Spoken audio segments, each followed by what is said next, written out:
빈혈 개선을 위한 방법에는 어떤 것들이 있는지 한번 살펴볼게요. 첫 번째, 적절한 양질의 단백질 공급이에요. 철 결핍 외에도 단백질 결핍은 적혈구 생성에 필요한 적정한 아미노산과 호르몬 농도를 유지 못하게 해서 빈혈이 악화가 돼요. 그래서 코발라민, 엽산뿐만 아니라 리보플라빈, 피리독신도 빈혈을 유발을 하거든요. 수용성 비타민 편 다시 한번 보셨으면 좋겠어요. 단백질 섭취가 제한이 된다면 이런 비타민 B 결핍은 비타민 B 복합제를 사용해서 얻어질 수가 있어요. 빈혈에 중요한 이제 엽산과 코발라민 한 번 더 짚고 넘어갈게요. 엽산은 DNA와 RNA 합성에 필요한데 결핍 시 거대적 아구성 빈혈과 혈소판 감소를 유발시킬 수 있어요. 그다음에 코발라민은 DNA 합성에 관여를 하고 엽산의 정상적 대사를 돕기 때문에 코발라민이 부족하면 엽산 결핍도 같이 와요. 그래서 결핍 시에 핵성숙과 분열이 저해가 되어 거대적 아구성 빈혈이 발생하고요. MCV가 높겠죠. 대사성 산증, 위장관 치료제인 시메티딘, 라니티딘, 파모티딘 등의 히스타민 차단제 장기 복용 시에 코발라민 흡수를 방해할 수 있다고 해요. 그리고 또 단백뇨, 췌장액 분비, 결핍으로도 흡수 문제가 생기고요. 두 번째, 이제 철분제 보충은 헤모글로빈 형성에 꼭 필요해요. 그래서 페리틴, TIBC 검사를 통해서 철 결핍 진단이 먼저 우선이 돼야 되고요.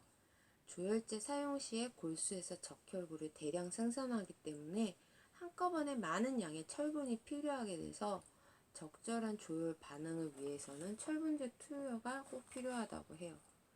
그래서 철은 체내에서 재활용되기 때문에 결핍이 드물지만 위장관 출혈로 인한 혈액 소실 때문에 결핍이 나타나요.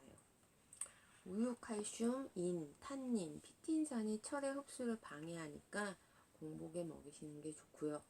그다음에 인바인더, 알루미늄 계열이죠. 역시 철 흡수를 방해하니까 2시간 정도 시간텀을 두고 먹이시는 게 좋아요. 인바인더는 알루미늄 때문에 좀 꺼려지는데 식이 조절이나 다른 인바인더 계열을 쓰시는 게 좀 좋을 것 같아요. 그리고 이제 보통 경구용 철분제로 이제 황산 제일철을 쓰는데요.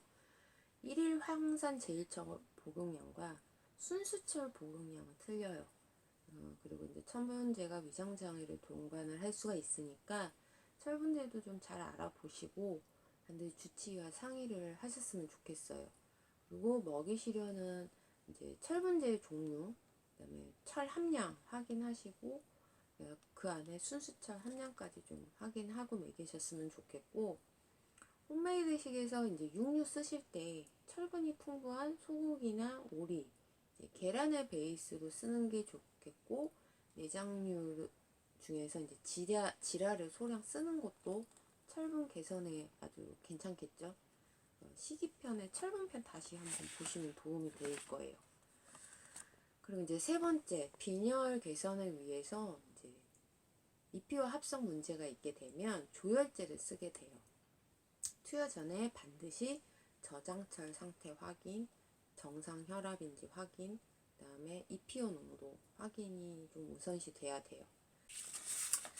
EPO 농도는 정상이거나 증가인데 빈혈이 있다면 비유행 크레아틴 비율 증가되었는지, 소구성 빈혈, 즉 MCV가 낮아 철결핍성 빈혈이라면 만성적으로 경미한 위장관 출혈이 계속되는 거니까 조혈제보다는 출혈을 빨리 막는 게 중요해요. 원인을 잡아야 빈혈이 개선이 되거든요.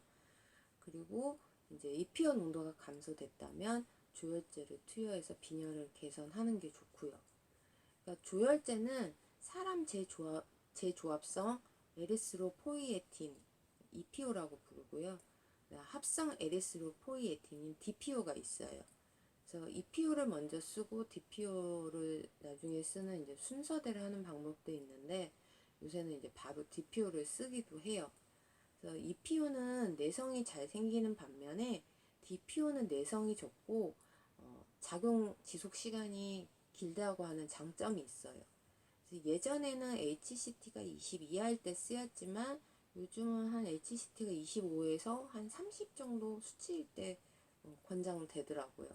그래서 HCT 수치의 목표는 37에서 한 45 정도 사이로 하고 있어요. 그러니까 투여 후에 효과는 이제 바로 나타나는 게 아니고요. 그러니까 빠르면 일주일, 그 다음에 3주 사이에 효과가 나타나기 때문에 HCT가 너무 낮아지기 전에 쓰시는 게 좋아요. HCT가 많이 저하가 되면 산소 공급이 떨어지거나 이제 세포 손상이 산소 공급이 떨어지니까 세포 손상이 더 많이 되잖아요. 그리고 이제 30 이상일 때 바로 쓰는 거는 이게 내성이 잘 생기니까 그런 부분도 염려가 돼요. 그러니까 수혈보다는 부작용이 적고 공혈계 문제로 혈액 수급이 어려움 정도 있으니까 적절한 시기에 사용하시는 게 가장 좋고 25 이하로 내려가기 전에 투여시키는 게 좋다고 생각을 해요. 이 조혈제도 부작용이 있는데요. 주사 부위의 면역 반응, 그다음에 탈모, 설사 등이 있고 부종도 유발을 해요. 그러니까 가장 심한 합병증이 부작용이 고혈압인데 이제 심한 고혈압 때는 사용을 중지를 해야 돼요. 그러니까 심장에 무리가 될 수도 있고 부정맥을 유발하고 그러니까 혈전 색전증 이게 이제 뇌졸중을 유발을 하거든요. 그리고 이제 잦은 투여로 인한 합병증으로 이제 내성이 생기는데 이 내성으로 인해서 회복 불능 빈혈과 적혈구 조혈인자 형성 부전, 순수 적혈구 무형성증이 생길 수도 있으니까 모니터 잘 하셔야 돼요. 투여 전에 혈압과 심장 상태 확인하시는 게 안전하고요. 투여 후 반드시 HCT, 망상적혈구, 혈압 모니터 하는 게 좋아요.